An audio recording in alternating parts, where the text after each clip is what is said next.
Oke, selamat malam teman-teman penghobi ataupun penggemar Mini 4WD.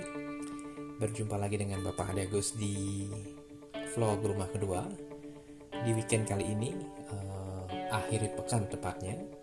Jadi kita mau share sedikit ya tentang pergimikan ataupun feature yang biasa disematkan di mobil Mini 4WD yang biasanya juga dikondisikan untuk menghadapi trek-trek yang ada obstacle ataupun rintangan.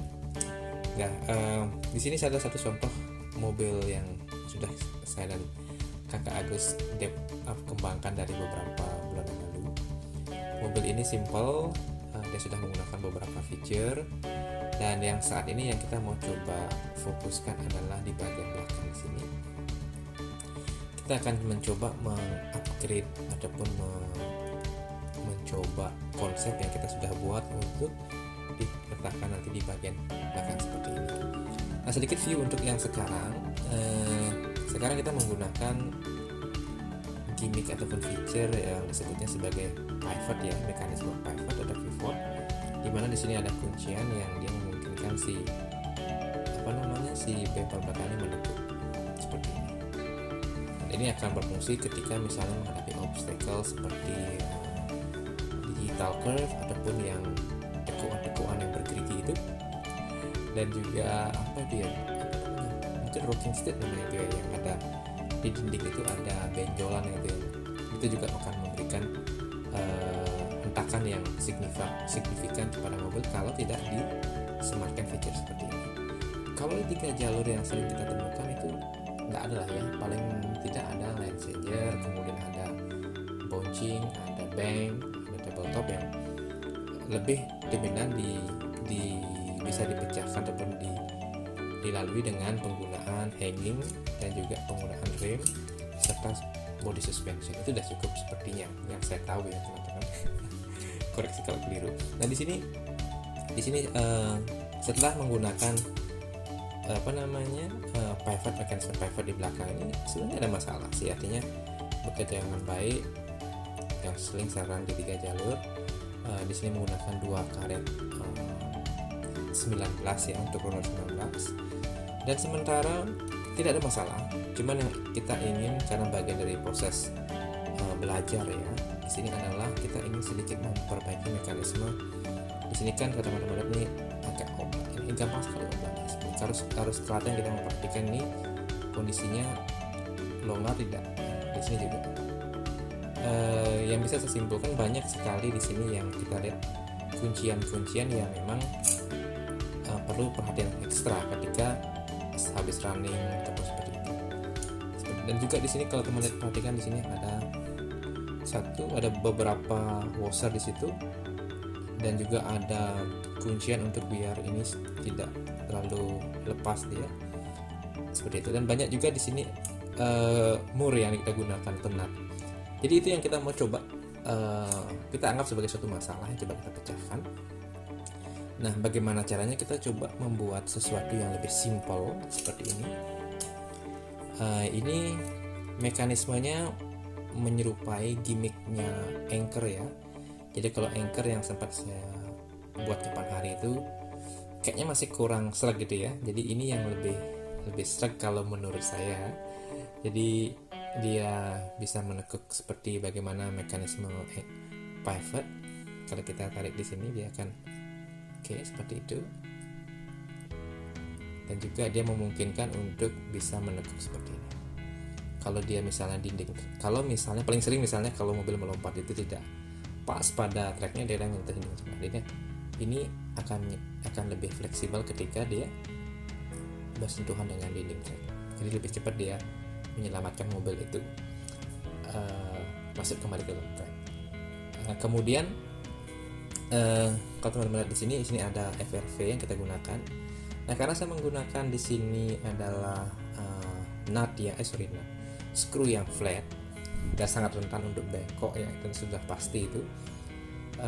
Saya menambahkan di sini FRV untuk memberikan dia kepastian tidak membengkok, paling tidak kiri kanan itu tidak bengkok seperti itu. Mestinya logikanya dia tidak akan bengkok. kalau nggak injak ya, seperti itu.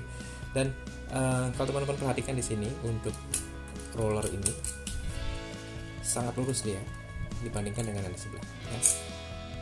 Kita lihat perbedaannya, posisinya, bentuknya, dan ketebalan seperti itu. Ekspektasinya seperti itu.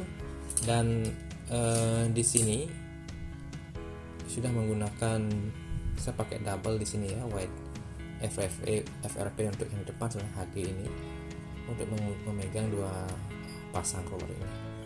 Mestinya sih sepertinya sih kuat ya, cuman yang mungkin nanti yang perlu kita lihat nanti ke depannya adalah di sini. Kalau teman-teman perhatikan di sini ada sudut sedikit ya. Oke, sudut sedikit. Kalau saya lihat tadi dari spot checker itu dia nggak nyampe 2 derajat, jadi masih relevan ya kita taruh sini dan tidak akan berpengaruh pada mengurangi kecepatan, karena terlalu banyak sudut juga akan mempengaruhi speed kan, pastinya seperti itu.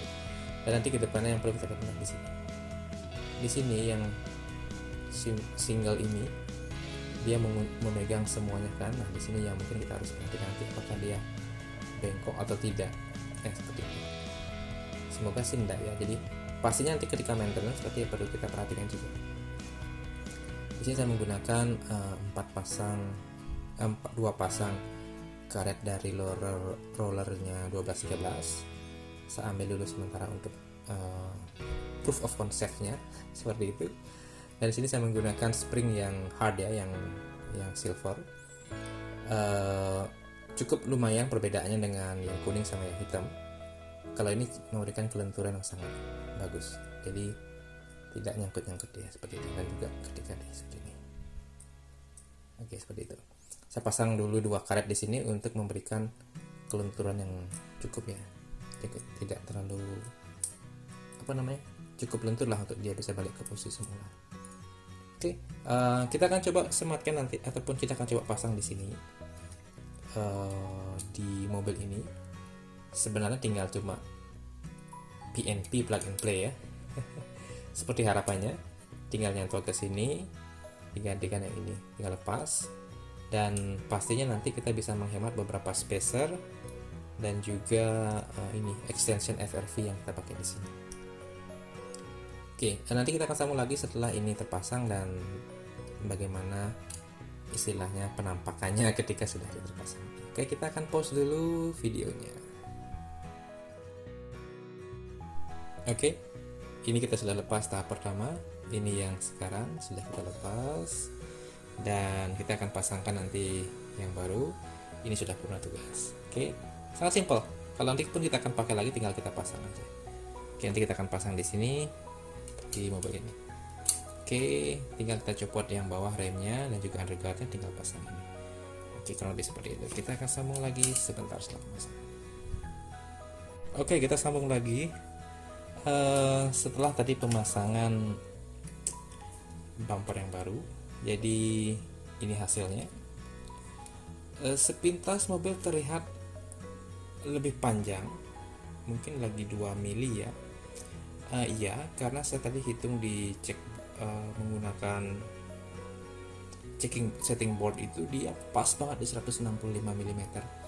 Yang tadi sebelumnya mungkin di antara 163 ya, jadi lebih kecil ya. Nah ini pas banget ini. Kita lihat di sini ada space. Oke, yang cukup ya di sini. Tadi itu saya perkirakan itu bisa masuk di lubang nomor ini ya, teman-teman ya. Ternyata setelah ini masuk ternyata nggak muat sama karet ini. Otomatis saya harus menggunakan yang paling mentok di sini.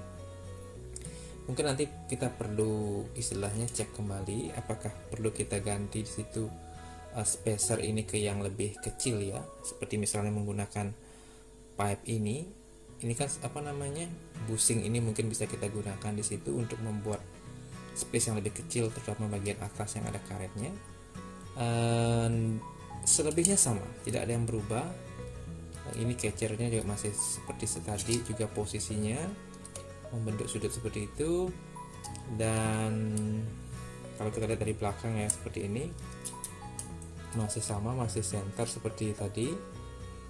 Dan di sini kita lihat bagaimana pergerakannya kalau dia naik turun seperti ini. Di sini yang tidak perlu kita tambahkan underguard di sini karena dia sudah flat banget ini. Sudah kita flatkan dia di bagian ini sehingga semua ujung screw ini sudah flat. Jadi ini kurang lebih hampir sama dengan mekanisme ataupun penggunaan dari underguard. Jadi kita bisa save underguard di situ dengan menggunakan itu. Dan lebih simple kan? Ketimbang tadi yang sebelumnya sedikit complicated ya. Ini bekerja dengan sepertinya sesuai harapan ya. Cuma nanti kita perlu cek di track bagaimana dia mobil ini bisa mengakomodir new ataupun bumper belakang yang baru dengan fitur mungkin disebut juga auto track ya, karena dia bisa mengkondisikan dengan track seperti itu. Oke, sepertinya itu saja untuk seri kita kali ini untuk vlognya. Jadi ini kita pensiunkan dulu.